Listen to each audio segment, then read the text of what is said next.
So guys, now we are going to see about format strings. Okay, so let's go into the documentation. You can just I'll put that link under this video, but still if I forget that thing, you can just go into Google and just search for matplotlib format string and then click on the first link available there. Okay, and then just go down a bit and then yeah, now you can see we have these format strings. Okay, so basically assume we have these things, right? We already create a graph of all developers and Python developers average salary. Okay, we actually assumed that salary, that is not the actual salary you will get if you are Python developer. Okay, anyway, so yeah, so you can clearly see that for Python developer the color is orange and the all developer color is blue. But normally in Python logo you can clearly see over here the main color is actually blue, right? And assume for all developers we want to use some different colors, and assume for all developers we want to use some different line structure. For example, this is a solid line structure, right? But you can also use dashed line structure, double dashed, and so on, right?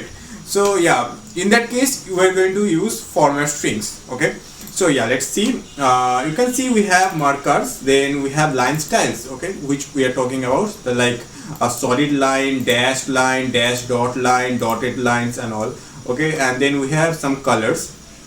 Actually this is some predefined colors like blue, green, red, cyan, magenta and all. Okay, but you can also use hex code. Okay, you can also use the colored hex code so that you will get a lot of choices. Okay, because there are billions of colored hex codes.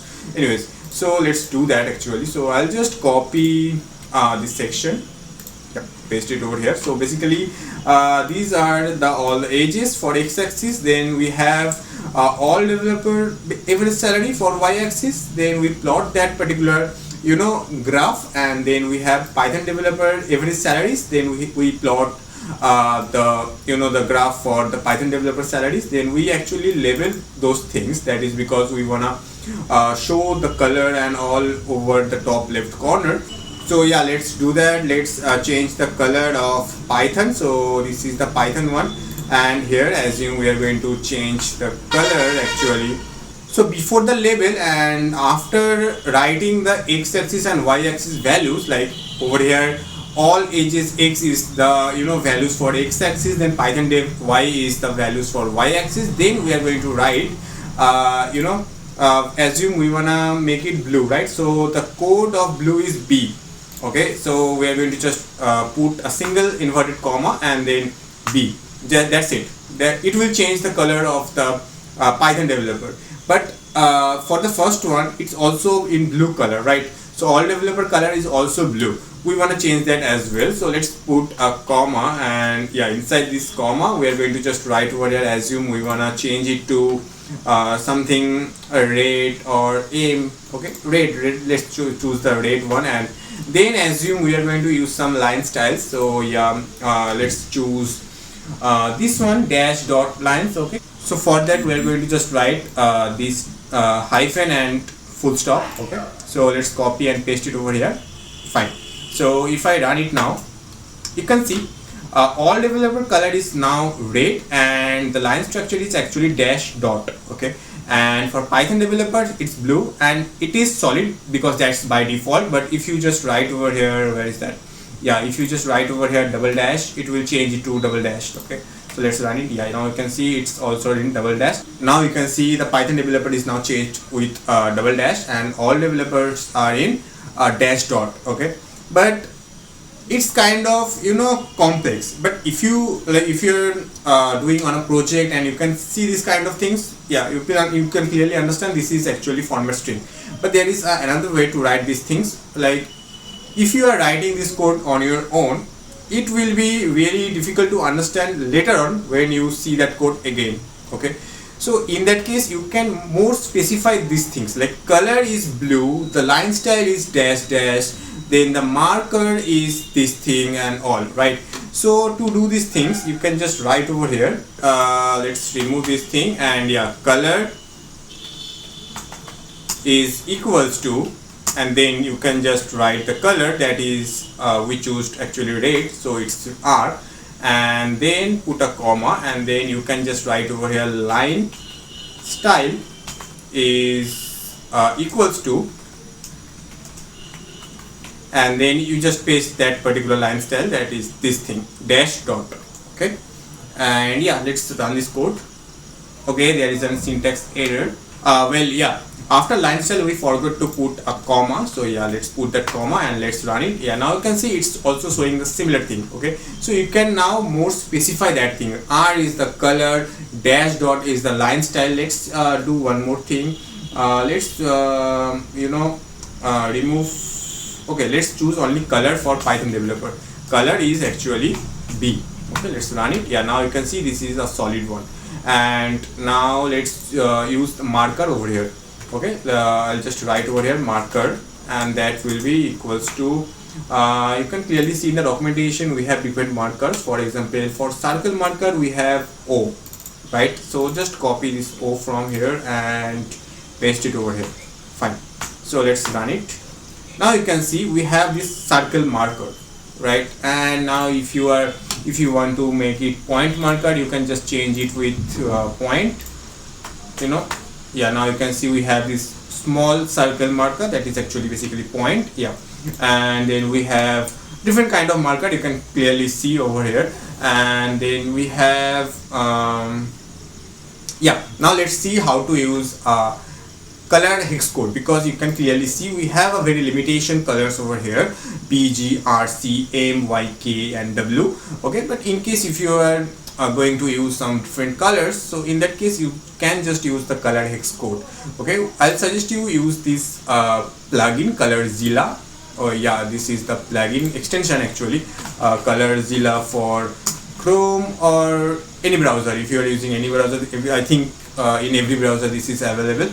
Okay, just install or download and install this thing on your device, on your Chrome browser, and then I'll just go into the Adobe Color. Okay, and there I'll just choose a color. Okay, yep, and from here I'll just click on it, and I'm going to just choose assume violet color. Okay, so let's click on it. Yeah, now it's, you can see it copied that particular color hex code, right? And now for Python developer, I'm going to just write that particular color code. Okay, so let's paste this color code. You can see this is the color code for that particular color which I choose, that is 821BCC. Okay, that's it. So let's run this cell. Yeah, now you can see the color is changed to violet. So let's choose some other colors, and let me show you that thing. Let's choose this yellowish color and paste it over here. Okay, let's run this thing. Yeah, now you can see now Python is now in yellow color. Okay, in this way you can use any kind of hex codes, so that you will get a lot of options, And then we have what else?